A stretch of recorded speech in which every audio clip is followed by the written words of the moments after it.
of Vertical Thoughts. We're on episode 3. We're rolling steady. This is the climbing podcast by climbers and for climbers, and you're never going to believe who I have here today. It's a rock climber, dude. He is a close personal friend of mine, Zach Manzani, and he is joining me today for a special interview. Zach, how you doing? I'm very good. How are you? I'm good, sir. Thank you for asking. It's a beautiful Wednesday morning. It's about noon for me, which means it's about 2 p.m. for you. Is that right? That's correct. It's 2 p.m. here in Madison, Wisconsin. So, Zach, give yourself a little bit of an introduction. Who are you, where you came from, how we know each other, how long you've been climbing. Take it away. Sure. So I'm from Temecula, pretty much born and raised there. I met Liam through the climbing gym, Vital, in Murrieta. Seems where I met most of my climbing friends, and it's where I grew and developed in climbing. I've been climbing for a total of 6 years. 4 of those 6 years, I was route setting at Vital at all 3 of the gyms in Southern California. So there's Carlsbad, Murrieta, and Oceanside. I recently went through air traffic control training, so I live in Wisconsin now, in Madison, like I said. And I climb up here as much as I can. I don't know what I would really be able to do if I didn't climb. So I was really, really happy that there's 2 gyms up here actually that I did climb at. So I'm very happy about that. I think climbing isn't something I do anymore. It's just become a part of me. So anything I can do to climb, I do. And it's pretty much where all my friends are. And they're pretty much now family. So that's where I come from.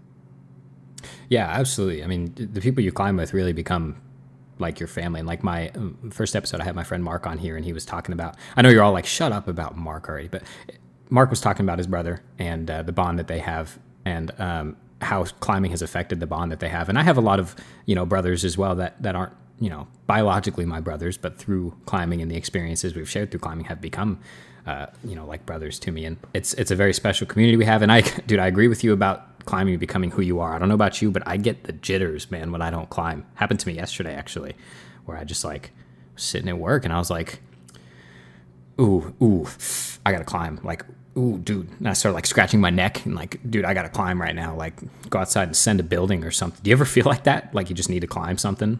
Oh, all the time. Yep. After, like, while I'm at work, I'm sitting around and I'm like, I gotta go do something right now. Or I'll be at home and I'm like, I will drive 20 minutes to the nearest gym just to climb. I'll look at something like a blank wall, maybe at a store or something, and I'll just look at how can I climb this or how can I climb that. And no matter pretty much what I'm doing, in some part of my brain is thinking about climbing. I don't know. I feel like that's a good thing because it makes me happy. I enjoy it so much. But yeah. Yeah, it really invades your thoughts. And what makes it worse for me is that I will come home and I'll be like, today's a day off, I'm going to rest. And then I will watch climbing videos on YouTube and I will be like, I got to get to the nearest wall immediately because I'm watching climbing. I'm getting so psyched. I feel like I could set a personal best tonight. Like, give me your hardest climbs.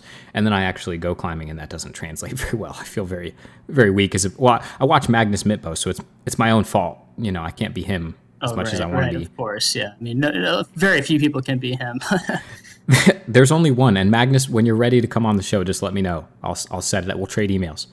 We'll get it going. I'm sure he would love to be on the show. We're very close, him and I. What we have is very special, Zach. You're the only person who would understand because it's the same bond you and I share. And I'd love to just bring Magnus in. We'll just have our little love triangle. I'm going to move on. So you've been route setting for, you said, about 4 years of consistent route setting experience.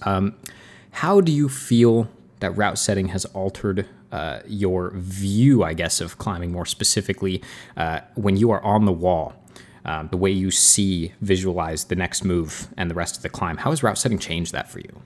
Route setting, let me start from the beginning. If you're a new climber, I think you envision the wall and you just kind of see holds. You don't really know what the hold's purpose is, but to get to the top. And I think as you continue climbing, you start to build natural developments in technique and strength. And you start to see how maybe a turned hold or a foot out to the right or something like that can make a huge difference in the movement you're actually doing on the wall. I view route setting as almost an art form. as you're literally creating movement for climbers in the body, and you have to do it at different grades and levels. So, uh, route setting, I think, has made me a better climber. Just from putting holds up alone, it's changed my technique, and I think it changes a lot of people's techniques. I see new angles that I hadn't seen before, and helps me manipulate my own body on the wall, and I feel like others. Yeah, I mean, to me, route setting is like the engineering of rock climbing. It's you are breaking it down to a flat wall and some holds on the ground, and you have to create something from that. I mean, unless you're Adam Ondra, maybe just use the bolt holes and get to the top of the wall. But Of course. yeah, we have a different grading system for him, as we know. But for me, it's really breaking it down to like the molecular level of engineering each and every move, and trying it yourself and being able to put yourself in the climber's shoes.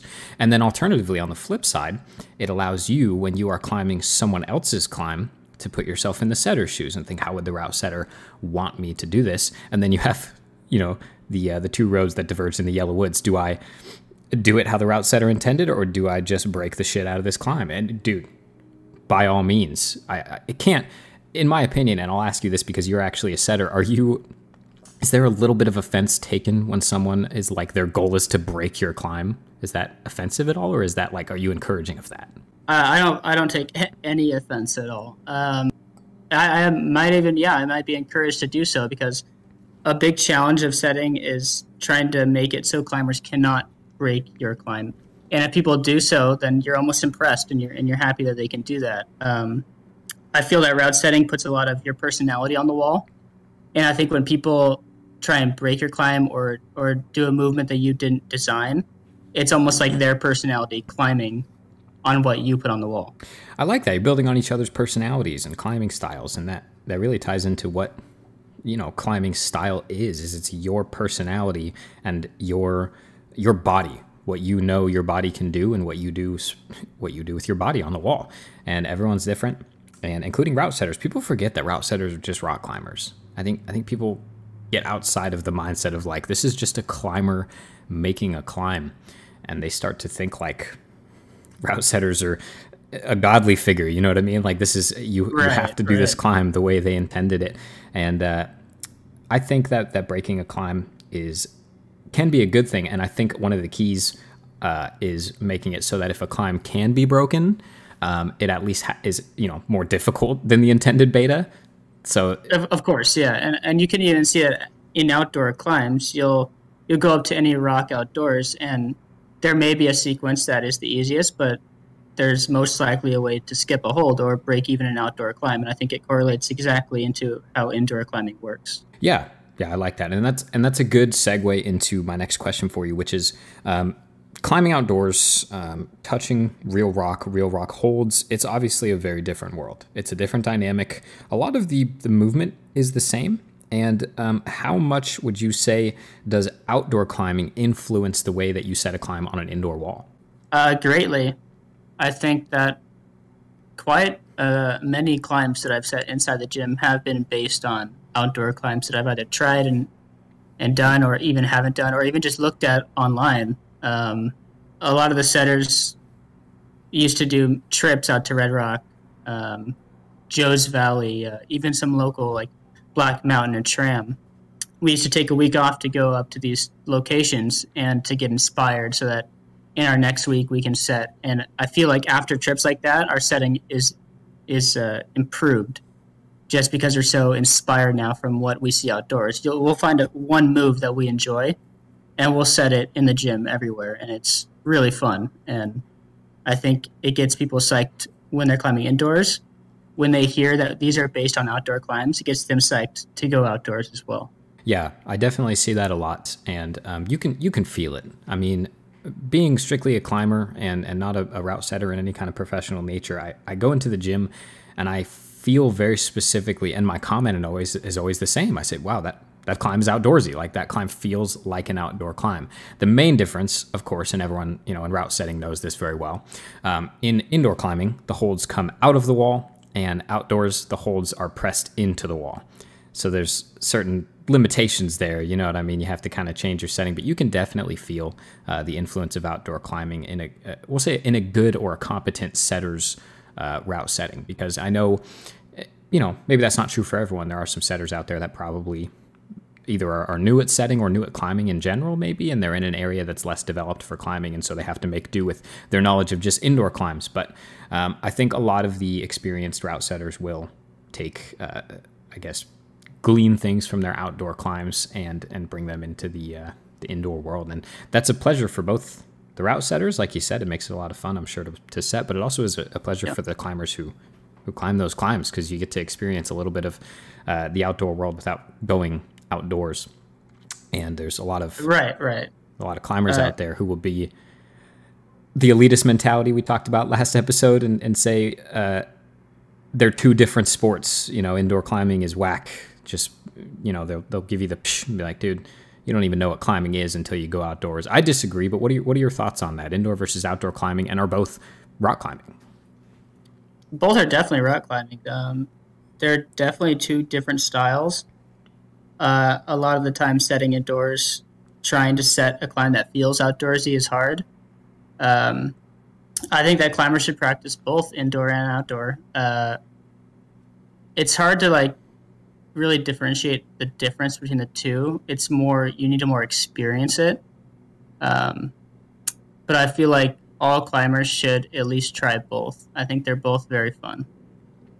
Yeah, that's a good way to put it. So I noticed that you didn't say that all climbers should do both. You said that all climbers should try both, and I agree with that, because I'll just be straight up. I think outdoor climbing is not for everyone. I think the casual gym climber maybe doesn't have the means necessary to go outdoors all the time, or maybe they don't have the equipment, or they don't have the friend base. You know, people who you need to have people you go with. Who likes to climb alone? Of course, yeah, you're right. You know, you're always out climbing, and you always see that sicko, you know, just like trudging up the mountain alone with like 4 crash pads strapped to his back, and you're like, that guy's a freak.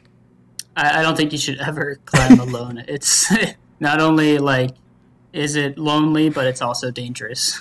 It is dangerous, and I want to be clear that I'm making a joke. I have respect for that guy. Every time I see him, I'm like, dang, that guy's a trooper. But very recently, we were out at Black Mountain, and for those of you who know the Southern California outdoor climbs, you will know the climb Big Greenie.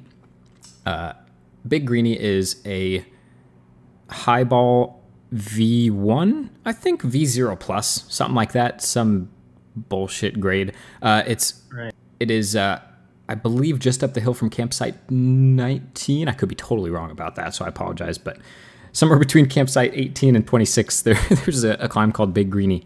And basically what it is a large slab climb with a decent landing, and it's pretty sketchy. The reason they call it Big Greenie is because it's covered in moss. Pretty much at any given moment, it's covered in moss and also grease from people doing it for the last several decades. But last time we were up there, we were at the campsite directly beneath it, and we were sitting there drinking our morning coffee and watching this gentleman do that climb over and over again alone. And I was baffled. I was like, you're nuts. Like, it's such a tall climb, and it's a slab, and you don't have a spotter, and you have a crash pad, and you're going to die. Yeah, it's... I've actually never been to that climb, but I've heard good things about it. But yeah, I don't think I would ever do a highball or anything like that alone. Very, very scary stuff. I respect it. I do understand it. It's me saying that guy's an idiot is, you know, by nature, I'm saying Alex Honnold's an idiot for free soloing. So I don't think it's idiotic. I just think it's, for my taste, a little reckless. But I don't think anyone would question that. You know, what people do without spotters, without friends, without ropes, it is reckless. And I think the people that do it acknowledge that. But moving forward from you know, climbing alone, I think it's important to identify what you like, climbing indoors versus climbing outdoors. And by that same vein, if you don't like one or the other, ask yourself why. What is your climbing weakness? Why don't you like climbing outdoors? Is it your skin? Is it your finger strength? Something is going to limit you from that, because same thing, something's going to limit you from climbing harder indoors. You can always narrow it down to singular things. And don't ever just be the guy who says, I'm not good enough, I'm not strong enough, that's why I can't do that. Narrow it down. dive into it a little bit and find out what your weaknesses are, what your strengths are, what feels more comfortable, and what you have to push yourself. And Zach, I'll turn this question to you. What in climbing do you feel is your, not necessarily your weakest point, but what are some of your weaknesses in climbing that you think you can, maybe improve on a little bit? Yeah, I've always had kind of a bad thing for slopers ever since I started. And I feel like a lot of people have this problem. If you don't have large hands, usually you're going to be better at crimps. A lot of people can close on crimps at lower levels, especially. As you start climbing, your tendons start to develop. They develop faster and stronger than probably the rest of your body, and so you can start closing on crimps at an early stage in your climbing. But slopers use more muscles in your arms and body tension, and I feel like a lot of people do struggle with this. People with larger hands obviously have more surface area; they can stick to those holds. But personally, I've always had an issue with slopers. To combat that, I go out of my way to try and find a sloper climb at like the peak of my level that I can climb, and just repeat it over and over. And I'll even set climbs for myself that are sloper based or even pinchy based, because I'm also kind of weak at that. But I'll set climbs like that to help improve myself, and I feel like it does help improve everybody, because I don't think everybody just wants to climb crimps. You should have a vast amount of styles and techniques that you should be overall pretty good at. Yeah, I like that, because you touched on one of, I think, the main things in getting better in rock climbing, which is just sheer repetition. If you hate it, do it over and over and over again until you either can't stand it or until you love it, because one of those two things is going to happen. I am of a rare breed that loves slopers. I'm a freak, and that's not the only way, but we'll get into that later. I don't know. I don't know. It just, they feel good. I find that I am more athletic than I am strong. So being able to, slap a hold, that sounds weird, but you cannot slap a crimp. You just can't do it. You're going to hurt yourself. It would hurt. Yeah, if you slap into a closed crimp, you the man, because that's dangerous. But slopers, you can really brute force your way into the hold, and as you slap it, you can feel the friction work its way up to the very tips of your fingers. And I really like that kind of feedback. My finger strength is very lacking. I'm bad with crimps. I need to get better. I don't lock them off very often, which is actually a good thing. But when you're climbing towards the upper levels, you need to sometimes. Sometimes there's just a hold, especially in overhanging, that's too bad. It's not a good enough hold. You have to lock off on it. Right. And it's weak for me. It scares me. Well, that's very interesting. Most of the time people are going to be better at crimps, and that's very interesting that you tend to like slopers. There's nothing wrong with that. It is a good feeling, but do you feel like you want to train to get better at crimps, or is it something you just generally try and avoid? Hey, man, let's get one thing straight. I'm asking the questions here. All right. No, I'm just messing with you. I appreciate the question, and that's a good one. Yes, the answer is yes. I really want to improve my crimp strength. I actually am in the process of planning out building a home climbing wall, almost specifically to build crimp and pinch strength. I really want to just set like a small wall with single or one or two move climbs on bad holds. And just do them over and over and over again until the movement and the holds feel good. And it does limit me. I find myself often on climbs will be limited by a single move. In other words, a single hold usually. I'm getting competent enough to the point where I know what to do and I know how to move my body. But if the crimp is too small, I can't pull on it hard enough oftentimes. And so it really does limit me. And like you were talking about, it's just repetition. You just got to do it. Just do it over and over. It's like with anything else. I mean, rock climbing is no different than any other singular sport. In other words, it's different than a team sport. But if you do something by yourself and it's a sport that involves just you and your body, just repetition is key. Just training. I fully agree with repetition as being a very important aspect of climbing. And for people at home, you can even try it yourself. go to the gym and get on a climb that is at your peak level, like something that you either haven't done yet or can just barely do, and then just keep doing it.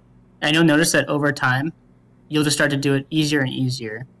You'll get strength built up as well as muscle memory. And I think doing climbs that are at the peak of your ability, that's what gets you stronger. If you just keep doing it over and over. Yeah, and that's the only way to build strength is just doing the things, forcing yourself to do them, even if you don't like them. And Zach Manzani in the last episode talked about this and talked about it with me as well, where we were talking about find the hardest climb that's maybe a little bit too hard for you and just try the moves. Get on one move at a time, push yourself a little bit. Don't scare yourself and don't hurt yourself, but kind of feel it out a little bit, because most people will, when they're 100% committed, most people will surprise themselves with their own abilities, with their own strengths. And once you learn to harness that energy of like, I can do that, as opposed to I can't do that, then you really start to find your own, settle into your own grade, I'll say, because a lot of people actually are capable of climbing harder than they let themselves climb. Right. You got to just find it. You know what I mean? Explore a little bit, explore your capabilities until you find where you stand, and then you can work on progressing yourself and pushing yourself harder. I'm going to take a brief moment here, just take a sip of coffee from my Vertical Thoughts mug. You can get yours now at shop.spreadshirt.com/verticalthoughts. You can also go to our website, verticalthoughts.us, and click on the apparel button in the top right and browse some of our awesome stuff that you can buy. Coffee just tastes better from a Vertical Thoughts camper mug. This video was brought to you by 510. Moving forward, though, with improving, I want to ask your opinion, Zach. This is an age-old debate in rock climbing. This has been going on since the dawn of time, since Moses climbed the mountain to receive the 10 Commandments. What is more important in climbing, strength versus technique, and why? And I will say there is no right answer, but give me your answer. Yeah, it's an interesting question, and I don't think there is a right answer. Beside that, I think they're both equally as important, and that's, you don't really want to hear that, but I think it's true. I think that some people are born naturally strong, and they can literally just dyno from small hold to small hold or sloper to sloper, and it doesn't matter. And for those people, great, you're naturally stronger, and I feel like a lot of the pro climbers are gifted like that. It takes a lot of work for someone who isn't born naturally strong like that to get to high levels in climbing, and that's where you have to build up technique in replacement. And I think technique is just as important for everybody. And like I was saying earlier, for new climbers, as you climb, your technique naturally gets better. So I think they pretty much do go hand in hand. I wouldn't say I'm the strongest climber myself, but I feel like a reason I climb the way I do is because I understand how technique works and how movement works, and I have built up my technique over the years to make up for the fact that I'm maybe not the strongest guy. Yeah, and that's pretty close, actually, to what my answer is whenever anyone brings up this question. And you and I are built very similarly. We have similar body types. Right. And I was exceptionally weak before I started rock climbing. I did not have any natural strength. I also didn't have any upper body prerequisites. I didn't do anything upper body related before I started climbing. So I didn't have the dexterity even. I surfed and that was about it. But what you'll find with climbing, with the battle between technique and strength, is, let's say you get 100 points and you get to put however many you want into either category, but you have to make 100. 60% strength, 40% technique, 30, 70. However you want to add it up, you got to make 100 in order to be climbing at your peak. What you will find is the better you are at one, the less you need of the other. And that doesn't mean one is better than the other, because like you're saying, there's people who are naturally strong, they don't need the technique. However, the more technique you have, the less hard you have to work. And that's the main thing for me, is the better my technique got, the more my technique advanced and the more I paid attention to what I was actually doing on the wall, I was like, dude, I'm trying half as hard as I was before on the same climb, but it's just because I'm doing it right. And so Right. if I was going to give an edge to one, I really would give an edge to technique. Strength is very important. You see these, these great rock climbers, they're very strong, but none of them are like strongest man in the world strong, because that would work directly against you in rock climbing, because, the dexterity, the technique becomes so important with those higher level climbs, where it's like the better you are, the less hard you'll work. And you can just, dude, like you were saying, you can just get on the wall and just work really hard. And there are people who do that. I see it when I go to the gym. There's guys there that climb really hard. They haven't been climbing for very long, but they just pull through it. They really do. And there's maybe not as much technique involved as another climber doing the same climb, with a lot more experience. That's okay. There's nothing wrong with that. But it's just, you have to work harder if your technique is worse. So they really are, they're give and take. You know what I mean? You got to have 100% either way. You can be stronger with less technique, or you can be, higher technique level with less strength. And I'm not going to make this a sexist thing at all, but I do find when starting out, we'll say when you first start climbing, women generally tend, in my experience, at least based on the way their physical composition is, they tend to have better technique. Maybe it's something to do with inner ear balance. I don't know. But I think it has something to do with the fact that, the man versus the woman build, when you break it down, the upper body strength, if you don't have any, previous experience or training or anything like that, the upper body strength of a man will be a little bit higher than the woman. So they're forced to rely more on their feet and their hips and their legs. That is very important. And you will find if a guy and girl start climbing at the exact same time, because again, just the way their bodies are made up, they're going to progress differently. They're going to go kind of, in different directions. And again, this is a general statement. It's not true for everyone. I would argue that I'm built more like a woman than a man, but it's just one of those things. You know what I mean? You have to take your body's composition and kind of adhere to it. So if you're not strong, build your technique. If you're probably stronger than you think, that's the case with most people, but or build your strength. You know what I mean? And then you don't have to do technique. It's give and take. And there's not one that's more important than the other, but honestly, I would give the edge to technique. I think I really would. Yeah, I mean, it's a weird balance. I may also give the edge to technique as well, and it's really hard to find, which one you would rather have. Some people do just prefer jumping, and if you can do that, that works. But really, it's all about energy consumption, and I think better technique, you're going to have better energy consumption, and you won't get as pumped as quickly. You can do different unique moves, and the list goes on and on how technique and strength differ, but they both benefit you the same. And I feel like for people of different sizes as well, there's small people who may have to use more technique to account for the fact that they can't just reach, or if they're not strong enough, to just jump to the next hold. Whereas people who are taller, they can probably just reach or jump to the next hold, no problem. And they may use less technique. They wouldn't need to get the high heel hook or, some weird toe hook. So I think it just really depends on how you're built. Yeah. Body type, physical composition is so important when determining what you need to improve your technique versus your strength. Like you first said, Zach, the most important thing is always keep a healthy balance between both.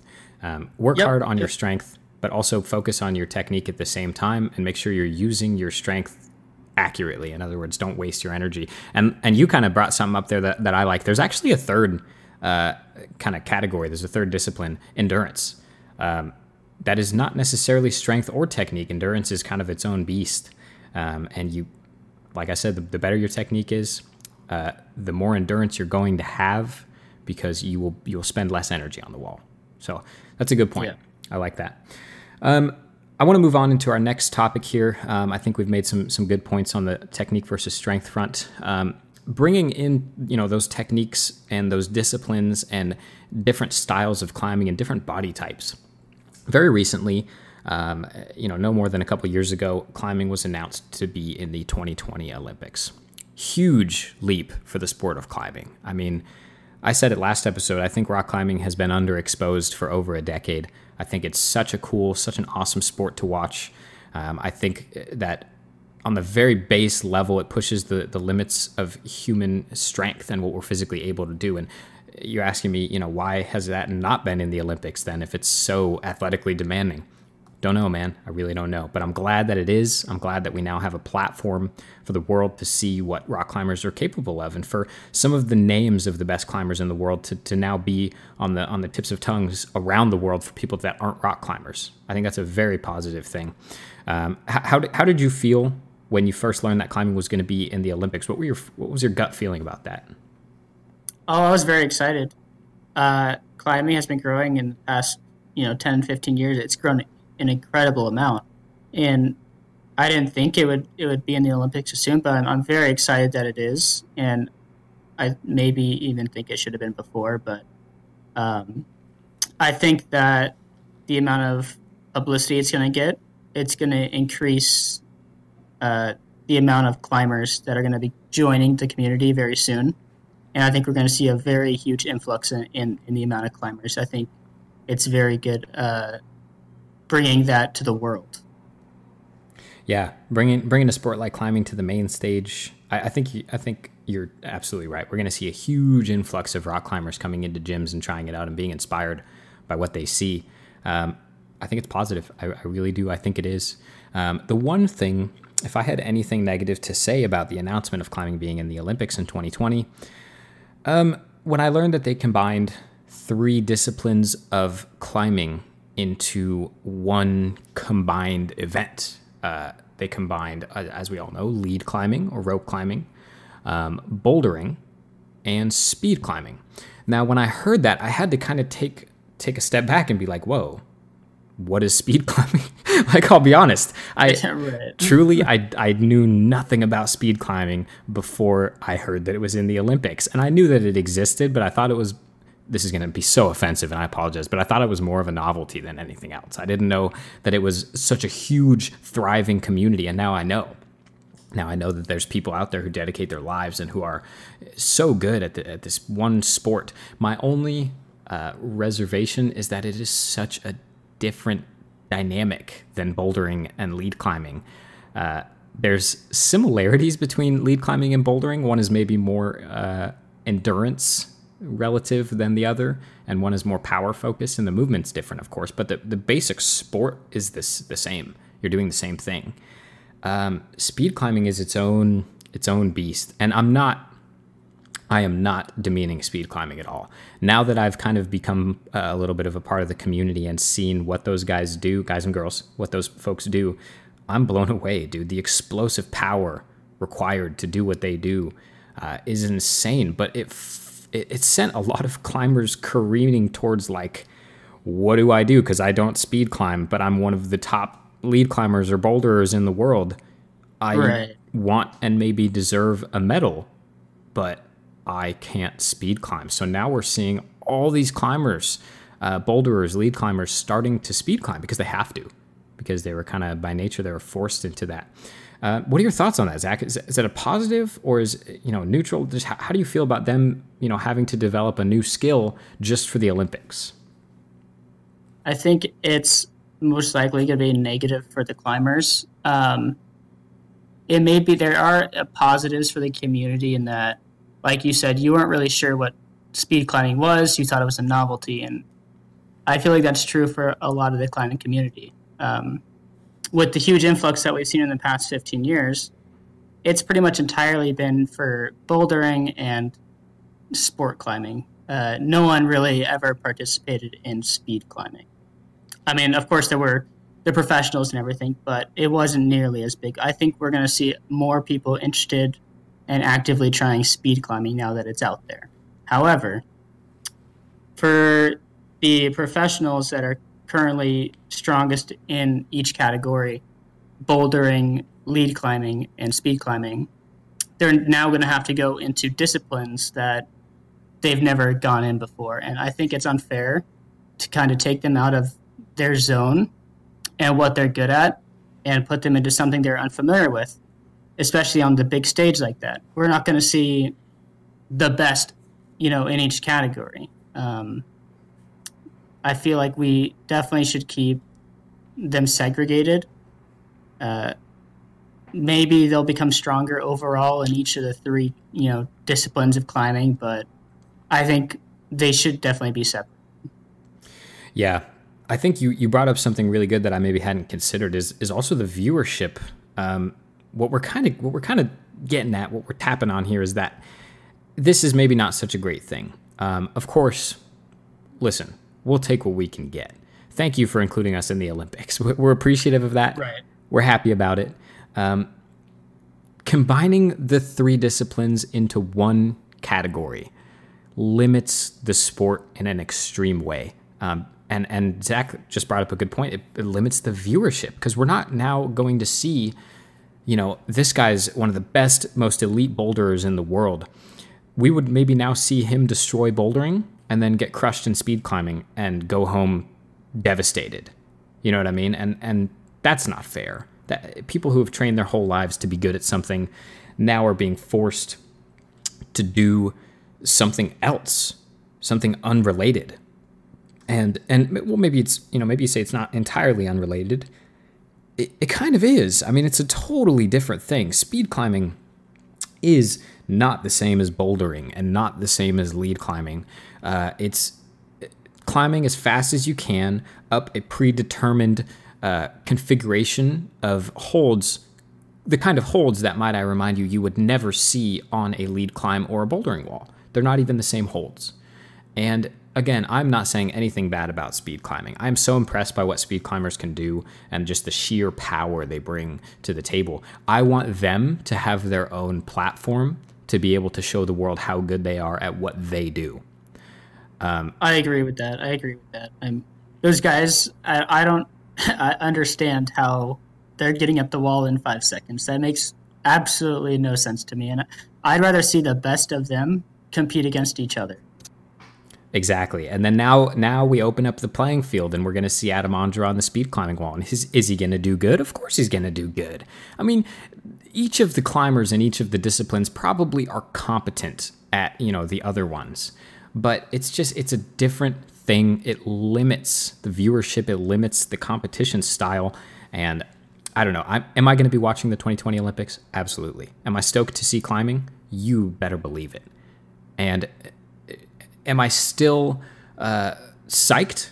You bet your sweet ass I am. Dude, I'm incredibly psyched that we're going to see climbing in the Olympics. But I do think that when I look at the podium of winners, it's going to be interesting. You know what I mean? Because people are training so hard in disciplines that are not theirs, that they don't belong in. Because and now it's also like, dude, where's crack climbing? We're not going to represent the crack climbers in the Olympics. Like, it's just, Yeah. It's all so different. It's different sports. They're not different sports. It's different disciplines in the same sport. And I think that it really is kind of a negative thing to mash them all into one. However, is it so bad that these climbers are going to be strengthening their other disciplines? Absolutely not. But I just think it's really going to prevent us from seeing the best in each category and acknowledging this is the best boulderer in the world. This is the best speed climber in the world. This is the best lead climber in the world.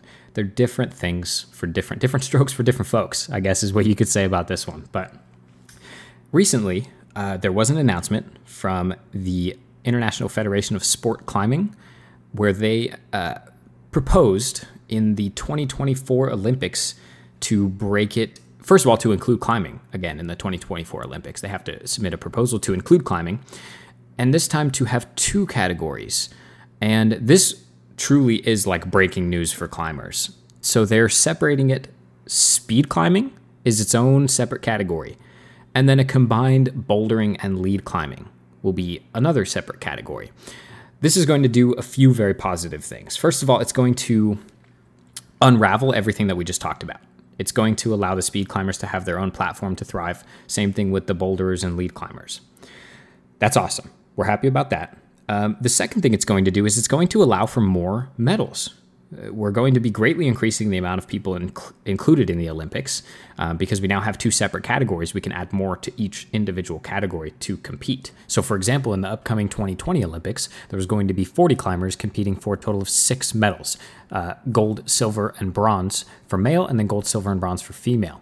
Now, in the 2024 Olympics, the proposal is to include 2 sets of 6 medals for a total of 12, and 2 different categories with a total of 72 climbers. climbers. That's almost 50% growth. So far, these expansions, I think, are going over fairly well. I think we're really pushing climbing, in a more positive direction in terms of competition climbing.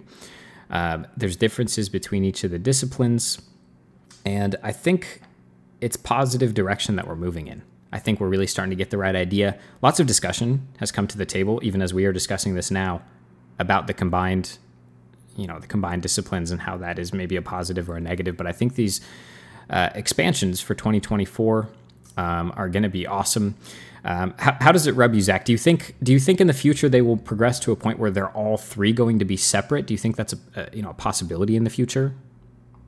I think it's definitely a possibility, and I'm definitely happy about the way it's trending right now. I think at the minimum, the ones in 2020 should have been split, and it's unfortunate that they aren't. But like you said, we are moving in the right direction, and it's hard to say if they will split all three in the future. They might see how well the 2024 Olympics go before they make that decision. I personally think that they probably should all be split. That allows for each climber to work in his or her own discipline, and we get to see the best of those categories. But I think I'm still very excited to see how the 2020 and the 2024 Olympics play out. Yeah, I think you're right. I think it's going to come down to how it goes. You know what I mean? We're appealing to the International Olympic Committee. It has to be voted on by the committee. And this is a committee of people who maybe don't know anything about rock climbing, a sport that, again, has been in the shadows for so long. And I really think that once they see the differences in even the physical build, you look at a speed climber, you slap them next to a boulderer, they're different people. Like they're built differently. Their muscle composition is different because they work different muscles. I really think they're going to see the differences, and I think once it's put to the main stage, I think it's going to be separate, and I can only hope, that the committee, the International Olympic Committee, is going to see the difference in each of the disciplines of climbing, and maybe in not the 2024 Olympics, but the 2028 Olympics, maybe we'll see 3 separate categories with medals for each one.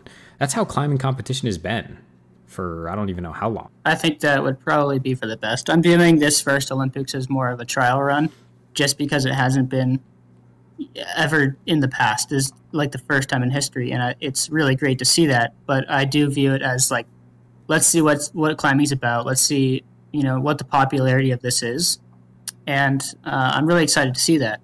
For my personal predictions, I think that the people who are boulderers and sport climbers, I feel like they will overall do better than the people who just speed climb, because they're most likely going to be better in those two categories rather than speed climbers who maybe only do or train in that one aspect of speed climbing. And I think that they're going to see how the 3 types of climbing, just how drastically different they are.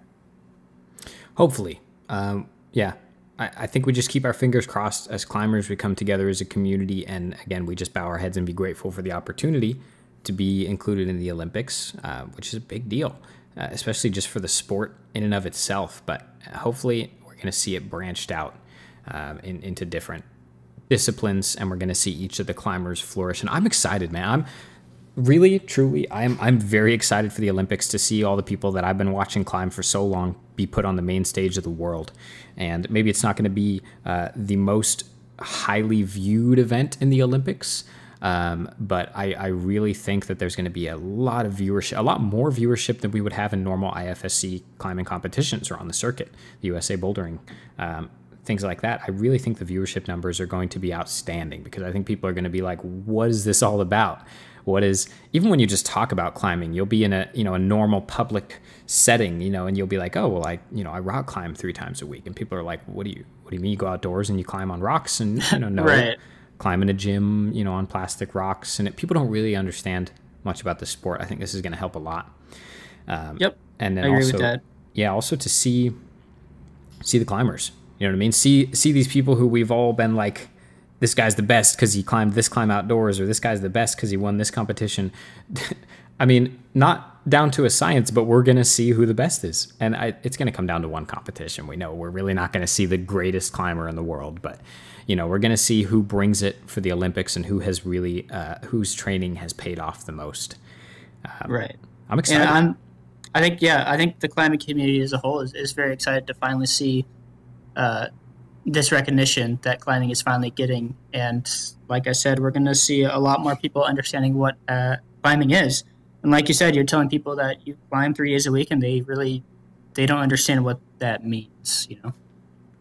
Yeah, it's going to bring climbing to the face of many people who don't understand it. It's going to explain it to them. And I'm excited to see the climbers. And Zach, I'll ask this to you because I've been asking a lot of people recently, and I'm very curious. If you were to pick maybe one climber who has very heavily influenced your climbing, who would that be, and why? I don't know if any professional climber has influenced me so drastically. Of course, I do follow all of them on social media, and I'm always seeing what their next thing is. Maybe the person I look at the most is maybe Jimmy Webb or Daniel Woods, but I wouldn't say they have, changed how I view it all. I would say the people at Vital, specifically the route setters, have changed and inspired me the most, just because they've probably taught me everything I know about climbing, and they've made climbing for me what it is today. It's a fun thing to do, and I wouldn't say any specific individual has been able to impact me. It's been a collective of everyone. Yeah, and it's like anything else where the people you do it with are going to influence pretty heavily the way that you do it. And there's something very special about that when it comes to rock climbing gyms, where everyone in your local gym, and especially when you're staff and you work for the gym and the other staff very closely, and you also know the climbers. And I know with the Vital setters specifically, they do cater their setting to the people they know that frequent the gym. And that's really cool and very positive, I think, to know your community and know your audience and your demographic. And that allows you to reflect that in your style. And I like that. I like that there's no, because for some people it's like, here's this famous climber. I've watched them religiously for a long time. I've taken everything I know about climbing from this person. And then there's people who have just been part of the community and who have learned climbing firsthand, I'll say, a more hands-on teaching experience where they've just climbed with other people, and some people even have a climbing coach who has taught them, the most about climbing. And there's no right or wrong way to learn climbing. I mean, my climbing's influenced by everything I see. I'm a very impressionable person, so don't peer pressure me because I'll cave. But no, I consume a lot of climbing media, and I watch a lot of climbers climb, and it's beautiful, man. It really is. Watching even like you guys, the setters at Vital, watching you guys set even has helped me kind of better understand climbing. And I've been around climbers for a long time, for the past maybe 6 or 8 years, and taking inspiration from everyone around you is good. And I asked that question. That was the question of the day in the last episode. And if you haven't yet, go back on that episode and comment your answer. Who has influenced your climbing and why? It's time for a new question. Zach, are you ready for this? Oh, I'm ready. This is going to be relative to what we have been talking about. And both of us are going to answer this question today. This one's not quite as difficult to answer, but give it some thought. Comment below your answer. Tweet it at me. Find the Vertical Thoughts Instagram. Find some way to yell your answer at me. Even if you just find me in person, just walk up to me in the store and just yell your answer at me. I would appreciate that greatly. The question is, would you rather be the best at one form of climbing, in other words, bouldering, lead, speed climbing, trad climbing? Would you rather be like the best, or be way above average in all of the disciplines? This is the concept of being a jack of all trades versus being a master of none, or a master of one in this case. So would you rather be a jack of all trades or a master of one trade? Zach, your answer and explain it. Yeah, I would probably choose to be a master of one, and that would be bouldering. It would be sure it would be nice to climb up above average in all the forms. I just don't see myself participating in those aspects of climbing as often as I do with bouldering. I personally find the most enjoyment out of bouldering. I like the simplicity of it, just throwing on a pair of shoes and a chalk bag and jumping on the wall. And sure, lead climbing and speed climbing and track climbing, they're all fun, and they just require more effort. And that's just personally, it's just what I'd prefer the simplicity of bouldering. And I've always enjoyed it the most. I like the individual power moves. And I feel like having the jack of all trades aspect, so to say, being above average in all the forms would definitely be cool. And maybe I'd be more notable for being stronger in all the aspects, but I'd rather climb hard in just in bouldering. Yeah, to be honest, I have to agree with you. We talked about this before. We have similar, builds and maybe similar styles. I don't know about that, but I also would probably pick one, and I would pick bouldering. And I think this one sparks some interesting discussion because I know for a fact there are certain people that if I pitch that question to them, they'd be like, dude, no competition. I'd rather be good at all of those than great at one. And for that kind of mindset, I understand it. It really makes sense to me. And it's not about being, it's not about being famous or nothing like that. That's not really what the question is geared towards. It's more of like, your particular style. Would you rather be the master of one or a jack of all? And would you rather participate in all of those? Whereas for me, it's like, I don't trad climb. I don't crack climb. I don't wish to trad climb or crack climb, really. Do I respect them? Of course. I think that people who do them are awesome. I think it's really cool to watch. I think it's really fun to watch. It's a little bit out of my comfort zone, and it's not really what I'm interested in. I do, like you, Zach, I really appreciate the simplicity of bouldering and just doing it, just walking into a gym and just going. I think there's a lot of climbers, and Mark was talking about this in his first episode, who, the rope skills and all that stuff, it's a totally different world. It is what climbing was, at its beginning, at its genesis. Climbing was all of the skills and the abilities and rope skills and the gear, and knowing how to use that stuff in order to propel you up and over, an obstacle even was maybe the first thing that we were using it for. I really do appreciate that, and I think there's something to be said about someone who really has all those technical skills down, and who really can do everything and can do it all. I think it's really impressive. Right. It takes a lot of work, but and I think people's answers may differ. It just depends on what you see in climbing. I think climbing, it should be fun. It shouldn't be viewed as something you need to be good at everything at. It's just something that, what do you enjoy in climbing it, and why is it fun for you? And if you enjoy doing everything, then you may be more inclined to choose to be a jack of all trades. However, if you only find joy in, let's say, speed climbing, then you can be a master of speed climbing. And I think it's about having fun. Yeah, it's a hard one to answer, so think it over. Put your answer in the comments section below if you're watching on YouTube. If you're listening on Spotify, iTunes, wherever you're listening to this, tweet at me. Find me on Instagram. Let me know what your answer is, and maybe I'll put you in the next episode. I don't know. You could be famous. But with that, we're going to wrap it up. Zach, do you have any closing thoughts you wish to share with me or the viewers or listeners? I'm just thankful to be on the show. I appreciate that. You're a beautiful boy. And like I said, everyone who is listening to this, watching this, wherever you are, I want you to go find Zach and just bombard him with personal messages about yourself. Just tell him your favorite ice cream, and tell him also what color shirt you wore last Tuesday. If it is, like Thursday, for example, not this last Tuesday, but the one before that, tell him what color shirt you were wearing. These are all important questions, yeah. He needs to know. To hear your answer. Yeah, I need to know, absolutely. Find him. There will be links below to find Zach on social media. Let him know. Let him know what's going on. Zach, thank you so much for joining me. I appreciate you coming on, and we are going to see you guys in the next episode. See ya.